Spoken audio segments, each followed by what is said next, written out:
When there is war in a country, it is easy to lose people. Mothers lose children, children lose parents, sisters lose brothers, friends lose friends. Atita is in Gulu town, looking for her friends. All she has is an old photograph, taken 18 years ago. At night, she sleeps on shop verandas with all the children from the villages who are hiding from the rebels. It is a hopeless search, but Atita does not stop hoping.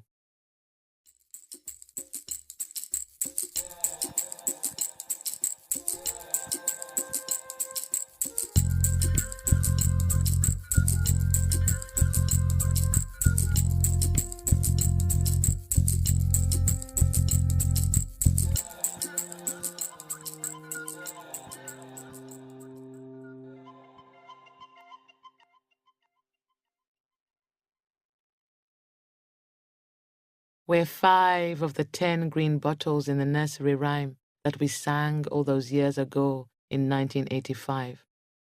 5 green bottles standing on the wall of life. 5 bright, smiling faces stare out of the old black and white photo. Our arms are around each other's shoulders, and we're looking towards the camera, our eyes shining. We don't notice the torn clothes that we're wearing. Our legs are covered with brown soil. We smile through our missing teeth. 2003. The photo of my past lies in my hands with the edges torn. It's brown with age. It doesn't shine in the light from the shop signpost above me. I pass the photo to Okema, who sits next to me with his legs crossed. There are a lot of us here, sitting on the floor of the shop veranda. A radio is playing loud music. I'm trying to explain to Okema why I've traveled back to Gulu town to search for the girls in the photo. We sit on the veranda because it's safer to spend the night in the town. The LRA rebels don't come to Gulu town. They only attack the villages. We talk quietly because we don't want to wake the other children who are sleeping. Okema and I are kept awake by the fear of the night. We talk to hold this fear back. In the distance, we hear gunshots from time to time. The faces in the photo are like strangers. I've been away too long. I'm not sure they'll recognize me when we meet. I begin to get an empty feeling inside me. Tears fill my eyes. Okema takes my hand and whispers, "It's all right to cry." Our eyes meet. I smile. My finger trembles as I pick out the faces. Leica stands close to me in the photo. She and I were born on the same day.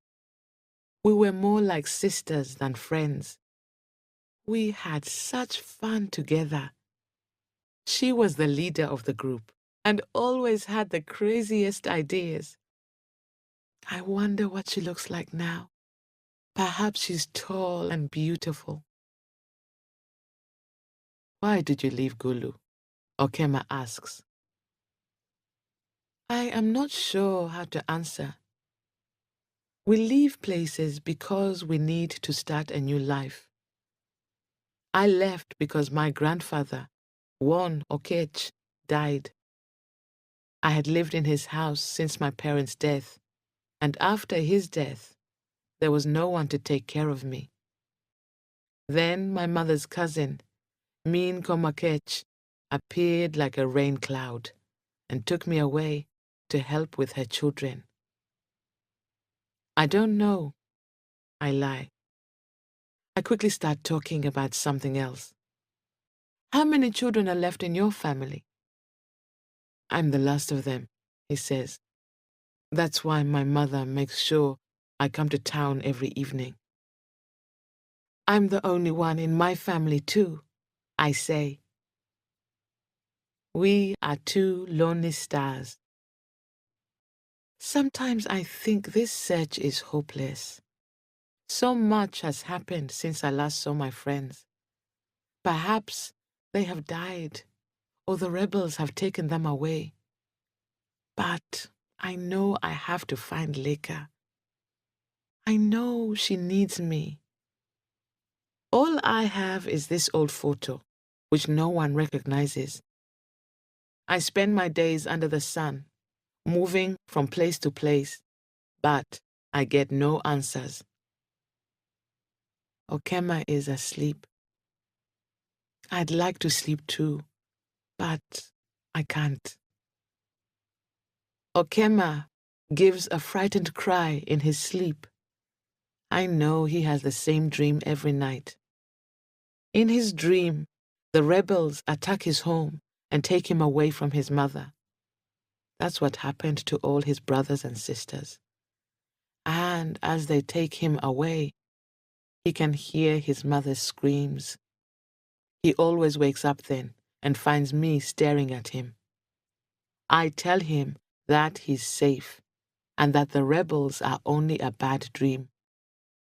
I pull him to me, put my arms around him, and start singing quietly. 10 green bottles standing on the wall. 10 green bottles standing on the wall. If one green bottle should accidentally fall. Soon he stops crying and goes to sleep again. I know he has slept on verandas in town for almost a year now, hiding from the rebels that attack the villages. When the sun rises, he'll run home to his mother, who sent him off to school. He's reading for his school leaving examinations. I shall become president and end the war, he says when he's feeling hopeful. I want to see my mother smile again, he says when he's feeling miserable. I go on singing the nursery rhyme as I look at the photo. We are 5 of the 10 green bottles on the wall. And if one green bottle should accidentally fall, which of us fell first? Gulu Hospital. I'm shaking with excitement. Leka is here. Someone guides me through the hospital, past patients lying on the floor. There are flies everywhere. I pass a bed where a little girl lies, crying with pain. She has no legs. An older woman sits beside her and tries to keep off the flies. A landmine. The guide whispers to me. I stare straight ahead and try to walk faster. When we reach Leka's bed, I see that she's asleep. We stand silently and wait. The smiling child in the photo has become this poor, sick woman. A torn blue blanket covers her body. The sheet on the bed is brown with dirt. I have waited 4 weeks for this moment. I was hoping we would laugh and talk about old times together. I did not expect our meeting to be in a hospital. I hold out my hand to touch her, but the guide stops me. She's still sleeping, he says. I say nothing. I wait. Suddenly, Leka's eyes fly open. She stares at us with no expression. I smile at her. She continues to stare at me. Her thin face frightens me. Her skin is oily and wet. The heat is awful. Surely the blanket is too hot for her. I move closer. Leka? I whisper, holding her thin hand. I don't think she remembers me. It's me, Atita, I say. Juan Okechi's granddaughter, Atita. I'm close to her, but I can't reach her. She opens her mouth. Otu. Juan Okech Otu. She's right. Juan Okech is dead. He died over 10 years ago. No one could forget Juan Okech. I remember once I told him about a game that we had played with some older boys. We called it playing Mommy and Daddy. When Juan Okech heard that, he was very angry and beat the 5 of us girls very hard with his stick. We couldn't walk or sit for a week. My friends told me to keep my big mouth shut in future.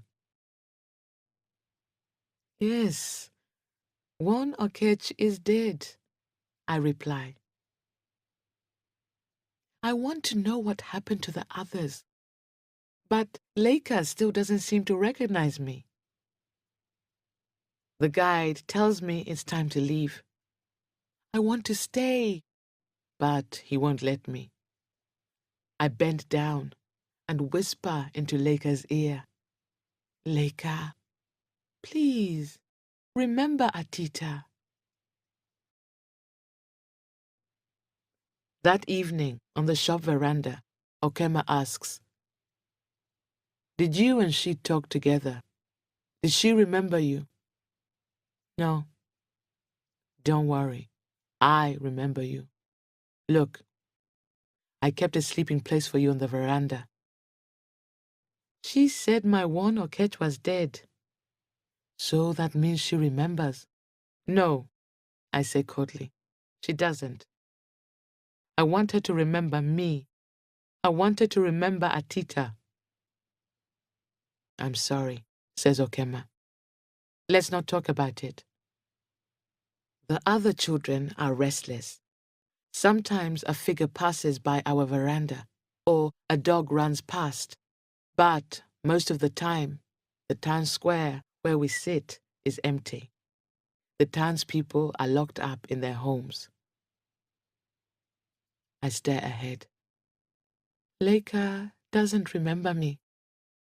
Leka doesn't remember Atita.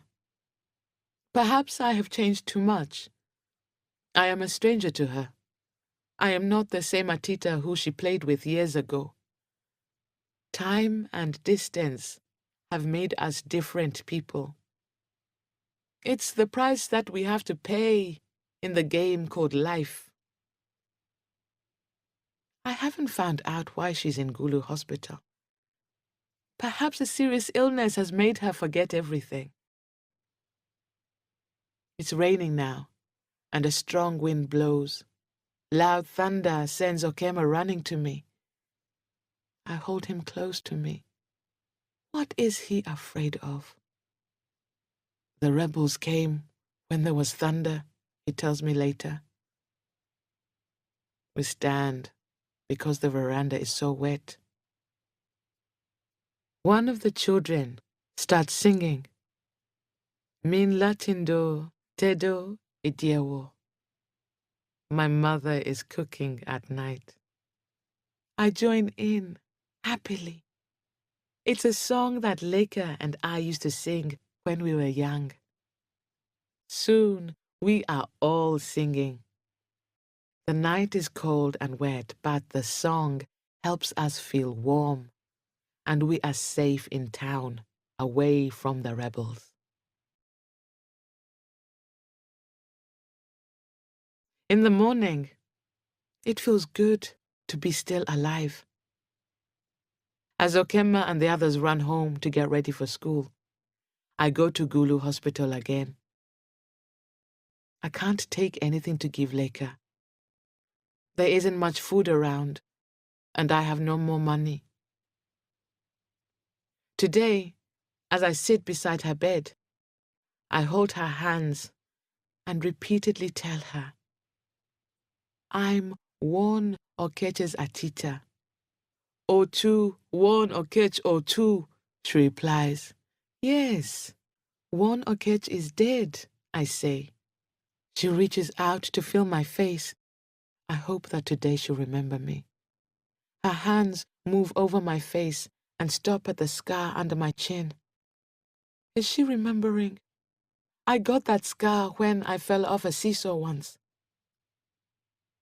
Then she looks at my neck. She used to like the lines round my neck. She always said I didn't need to wear a necklace because I had a natural one.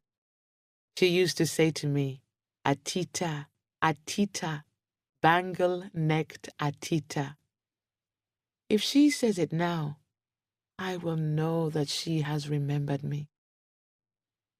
I watch her face and wait, hoping and hoping for a smile, which will tell me that she knows me. Suddenly, she pulls away from me. Her eyes are empty, without expression. I want to sit here until she remembers me. I've learned she was found lying in the street near the hospital. No one knows her story, but it will be the usual one. If she can remember the past and the good times, perhaps it will help her get better. She hasn't talked since she came here. Leka! I call. No answer. Nothing. I have something to show you, I say. I take out the photo and hold it before her eyes. I hold my breath, hoping she will remember. She stares at it. Do you remember? I point to the faces. See, you're here in the photo. I am beside you. Atita, see? There are the others. Oyela, Adomping, Lamwaka. I'm getting restless. Perhaps Leka will never remember anything. But I'm sure she can tell me about the others. 5 bright smiling faces in a photo. 5 green bottles standing on a wall. Which of us fell first? I come here every day. I have to help Leka. Each time I say, one Okech, she gives the same reply. O2, one Okech O2. Yes, one Okech O2. I repeat her words. But I'd like to tell her about my little friend, Okema, who wants to become president and end the war. No more sleeping on verandas to escape the rebels. A life when we can laugh and grow fat from being lazy. Okema wants to make that happen. Another evening on the veranda, Okema asks about Leka. She's fine, I say without looking at him. Nearly fine. You should leave Gulu, Okema says, and go back to your comfortable life, where you lived before. It's crazy looking for friends who won't remember you. I spend the nights on the veranda because my friends lived like this, while I slept safe and warm. I am ashamed that I was not with them. The rain washes away the pain in my heart. I tell Okema he cannot understand why I visit Leka every day. A cameraman walks past and takes pictures of us. Okema spits at him. Why did you spit at him? I ask. He's making money out of our misery. Perhaps he's from the newspapers. You're new to this business of homelessness. Okema is right. I know nothing about this nightlife. Tonight we hear heavy gunshots. The voices of the other children stop, and the radio is turned off. Okema recognizes the kind of gun. He knows all the different guns and the sounds they make. Leica manages a smile today. She's a little friendlier. Again, her fingers feel my face and the scar under my chin. She touches it with one finger. Perhaps the scar is saying something to her. She smiles. Atita, she whispers. Yes, Atita. One Okech's Atita. I take her hand. Oh, two, one Okech, oh, two. I'm here, I whisper. Leica pulls away her hand and starts rocking on the bed. I look in her eyes and find myself traveling down a dirt road. Now I'm behind one Okech's house. The five of us are standing under a mango tree, laughing. We have just made a seesaw. I sit on one end, then Leica jumps on the other. As the seesaw goes up, I fall off and my chin hits the ground. I scream in pain. Leica stops rocking. Her eyes are empty again. My heart is beating fast as I remember what happened that day. Okema sits on the veranda, studying. His examination is soon. I don't talk to him this evening. I let him read. He has to work on his dream of becoming president. Who knows? He may bring us the peace that he promises. When I visit Leica next morning, it's like the first day. There is no expression on her face. And I have so many questions to ask her. I help her to sit up and drink some black tea. I pull out the torn photo and point to the other girls. Leica, tell me about Oyela. She looks at me. Her eyes tell me she recognizes the name. What happened to Oyela? I ask. She suddenly seems to be in pain. She starts rocking. I try to calm her, but she only rocks faster. Her eyes take on a dreamy look and her words are hurried and strange. The men came to the village and took them away. They tied them with ropes and made them walk a long way. Some of the men hit the girls with sticks or with their guns to make them go faster. Someone fell and stayed on the ground. She turned her face. Oyela, our Oyela. One of the gunmen shouted to her to get up. On her face was fear, and then nothing. She was ready to die. Do you want to rest? The man asked. Yes, she said in a weak voice. You can have your wish. He laughed as he shot her between the eyes. She made no sound. Later, the other girl ran away and came to Gulu Hospital. Leica stops rocking. She's breathing fast. She starts laughing wildly, crazily. I leave her bedside and run outside. I cry. In the photo, Oyela's smile has gone, and so has her face. Instead, there's a patch of grey. I stare at the sky. It's still blue, and the hospital still stands there.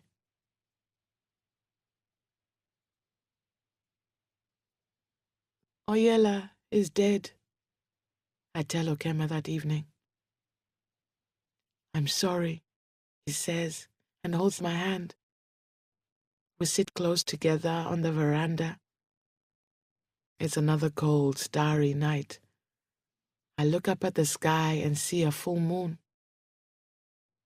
Perhaps the gods up there are looking down at us and laughing at our misery. One day this will end, Okema says. Yes, I say hopelessly.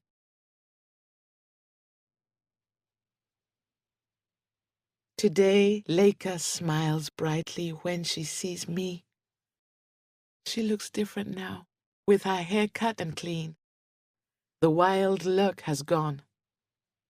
As I sit beside her, she touches the scar under my chin. I help her off the bed. We walk slowly to the door and go outside, where we sit under the large mango tree. She likes it here and lies on her back with her head on my knees. I don't know how long we sit there under the mango tree. We watch the sun disappear and see the shadows get longer as they fall on the hospital windows. Leica lifts her head and looks at me. "What's that song we used to sing?" she asks. I smile. Min latindo, tedo idiewo.